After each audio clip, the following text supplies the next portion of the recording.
എല്ലാവിധ ലാബ് ടെസ്റ്റുകൾക്കും MHL smart labs, Dubai road, Eriyad, Bahadur mall, Kara and Manoos properties, Asmabi college. Eriyad Madavana Snehatheeram residence association 2ാം വാർഷികം ആഘോഷിച്ചു. പ്രസിഡന്റ് സാദിഖ് കറുകപ്പാടത്ത് അധ്യക്ഷനായ പരിപാടിയിൽ വിശിഷ്ടാതിഥികളായി ഗ്രാമപഞ്ചായത്ത് അംഗം മിനി തങ്കപ്പൻ, മുൻ അംഗം KS രാജീവൻ എന്നിവർ പങ്കെടുത്തു. രാവിലെ 10 മണിക്ക് അസോസിയേഷൻ പ്രസിഡന്റ് ഫ്ലാഗ് ഹോസ്റ്റ് ചെയ്ത് ആരംഭിച്ച ആഘോഷ പരിപാടിയിൽ കുട്ടികളുടെ കാരംസ്, ചെസ്, ഡ്രോയിങ്, കളറിംഗ് തുടങ്ങിയ പരിപാടികൾ നടന്നു. അസോസിയേഷൻ കുടുംബാംഗങ്ങളായ എടവിലങ്ങ് പഞ്ചായത്ത് സെക്രട്ടറിയായി പ്രൊമോഷൻ ലഭിച്ച സിന്ധു, വരന്തരപ്പള്ളി KSCB സെക്ഷൻ ഓവർസിയറായി പ്രൊമോഷൻ കിട്ടിയ ഷമീർ എന്നിവരെ ആദരിച്ചു. വിശിഷ്ടാതിഥികൾ ചടങ്ങിൽ സംസാരിച്ചു. വിവിധ പരീക്ഷകളിൽ വിജയിച്ചവർക്ക് സ്കോളർഷിപ്പുകളും മത്സരങ്ങളിൽ വിജയിച്ചവർക്ക് പുരസ്കാരങ്ങളും നൽകി.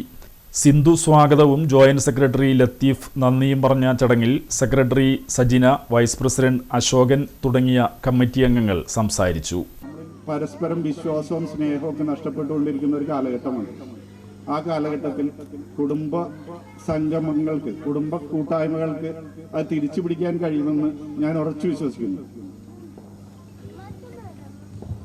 പിന്നെ നമുക്ക് കഴിഞ്ഞ 3 വർഷമായിട്ട് കുറച്ച് കാര്യങ്ങളൊക്കെ ചെയ്യാൻ പറ്റിയിട്ടുണ്ട്. നമ്മുടെ കൂട്ടായ്മ കൊണ്ട് മാത്രം നേടിയെടുക്കാവുന്ന കാര്യങ്ങൾ നമ്മുടെ സ്വാഗത പ്രസംഗത്തിലെ സിന്ധു പറഞ്ഞ മാതിരി നമ്മളിവിടെ കുറച്ച് കാര്യങ്ങൾ ചെയ്യാൻ പറ്റിയിട്ടുണ്ട്. റോഡായാലും സ്ട്രീറ്റ് ലൈറ്റ് ആയാലും.